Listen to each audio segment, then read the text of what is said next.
আজকে chilli soybean করব। একটু লবণ দিয়ে সেদ্ধ করে নিয়েছি, এবার জল ঝরিয়ে ঠান্ডা করেছি। এবার এরকম করে চেপে চেপে মধ্যে রাখবো।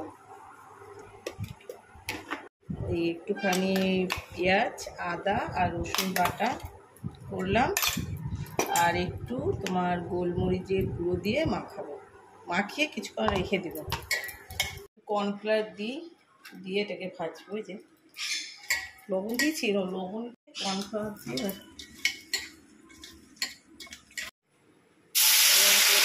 ভেজে নিতে হবে। লাল করে ভেজে নেবো, পুরোটাই লাল করে ভেজে নিতে হবে। হয়ে গেছে, দেখো পুরো লাল হয়ে গেছে। এবার উঠিয়ে নেব, আর একটু তেল দিয়ে দেবো, সাদা তেল। এই যে কেটে রেখেছি পেঁয়াজ আর ক্যাপসিকাম, এবার এটা দিয়ে দেবো।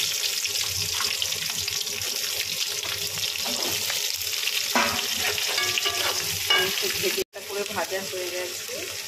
এবার এই যে আদা রসুন বেটে রেখেছি, এবার এটাকে দিয়ে দেবো। ওখানে কষিয়ে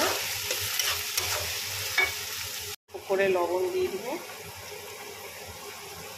কারণ আগে আমি লবণ দিয়েছি, তাই এখন একটু অল্প করে দিলাম। এসেছে, এবার দেখো টমেটো সস দিচ্ছি, বেশি করেই দেবো। আর এটা হচ্ছে সোয়া সস,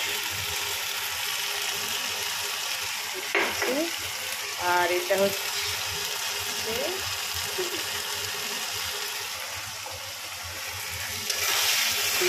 ভালো করে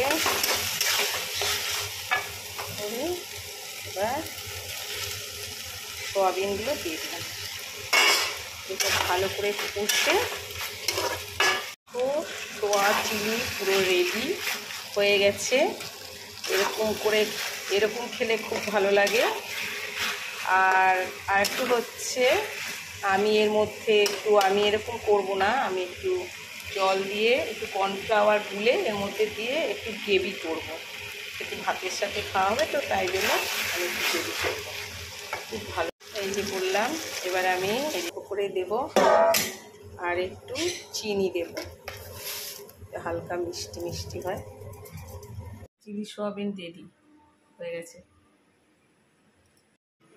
চিলি সোয়াবিন হয়ে গেছে, একটু টেস্ট করে দেখি কেমন হলো।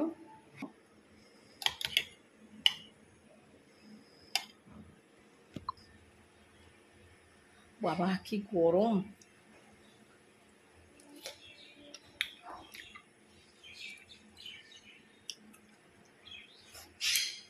খুব ভালো হয়েছে, তোমার বাড়িতে ট্রাই করে দেখো, ভালোই লাগবে। রুটি দিয়ে খেতেও ভালো লাগে, আর ভাতের সাথেও ভালো লাগে, ফ্রাইড রাইসে ভালো লাগে।